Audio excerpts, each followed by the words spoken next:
All right, hi boys and girls. Today we're going to practice again finding the components of plot and the 5 elements of our story from our story Inchworm's Tale. So you should have read Inchworm's Tale on page 182 in your small book yesterday or listened to it on Wonders. You're going to need to have that done before you complete this with me today.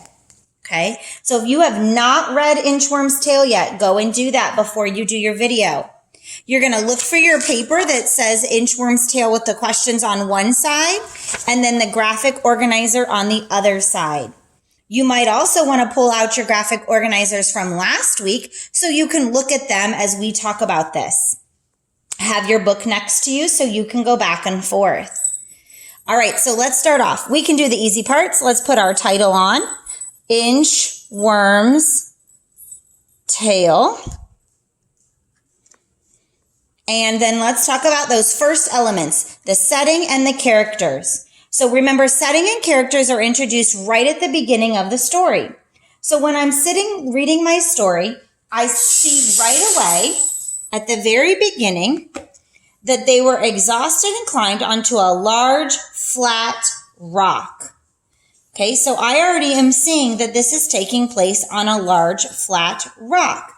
I also know, because of what's happening, that these children were from a village, because as I kept reading, I heard about the people in the village. So I'm going to also include that in my setting.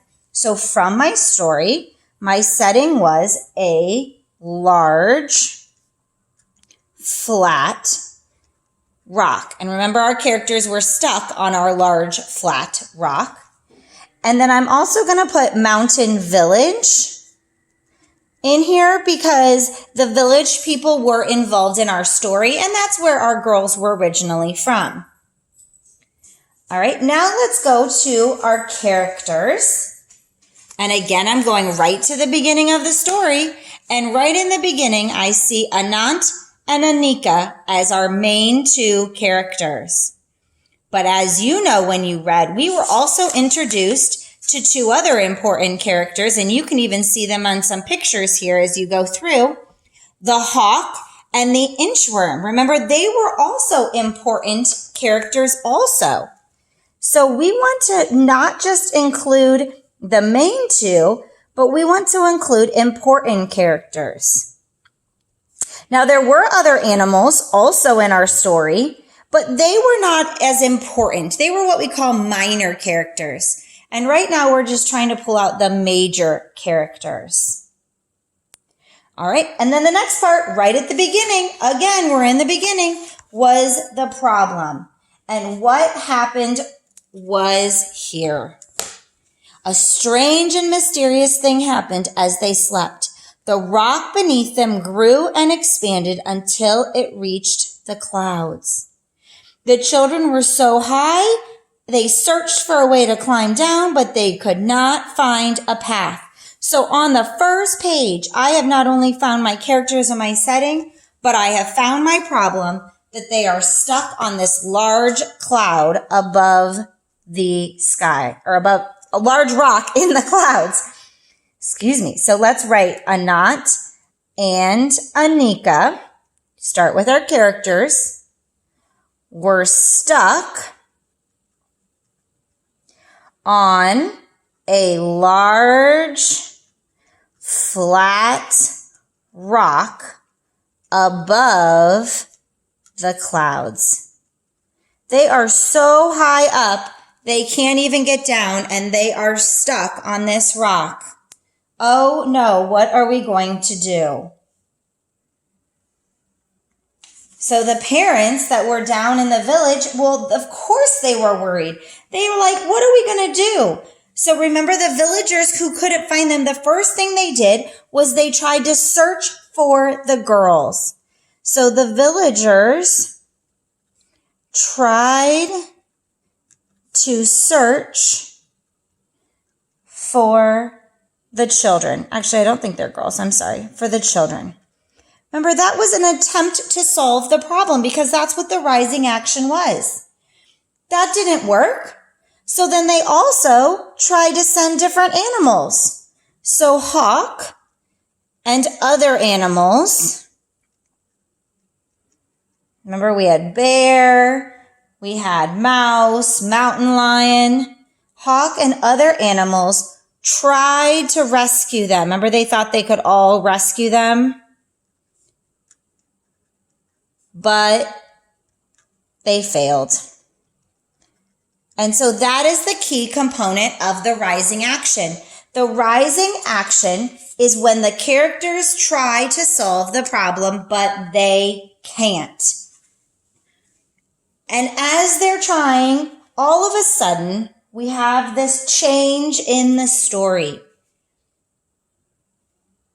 So all the animals try to go up. The mouse thinks his teeth are strong enough, the mountain lion, and then all of a sudden, there's this little teeny tiny baby voice from Two-Talk the Inchworm, and he says he's going to help.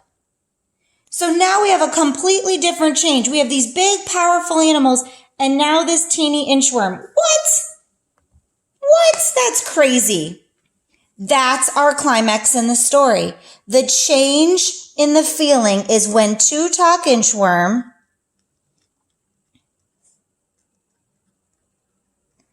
asked to help find the children. So when Two-Talk Inchworm asked to find the children, that's our climax, because everyone was like, wait a minute, what? And so it's a complete change of all of the things that they had tried before. All right, so once Two-Talk does it and they realize, okay, let's let him try, here comes the falling action. It's kind of like the solution before the happily ever after. So what happens to solve the problem? Here's where Hawk comes in, remember?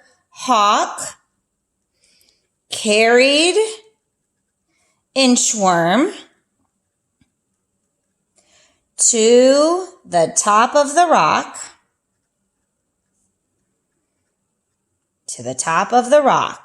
So first, Hawk has to carry him to the top of the rock. Then we had Inchworm helped guide the children down. So our problem was the kids were stuck, and the solution or the falling action is Inchworm helps to guide them down because Hawk was able to get him up there. And then the outcome after all of that, remember, this is the happily ever after. So this is the solution, but then this is the happily ever after. And the happily ever after is the big rock was named after the brave Inchworm. So there was our happily ever after, our conclusion to everything, because he was now a hero and they named the rock after him. So that is our outcome of our story after the solution.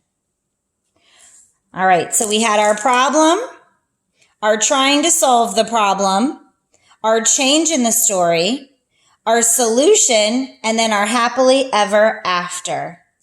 And then, of course, because we know we're doing a folk tale, and we probably should look and see what kind of folk tale it is. I'm thinking that this is a legend because there's everyday people. The animals were the main character. It explains how this big rock got its name, and it's teaching us a lesson. So this happens to be a legend in the folktale category.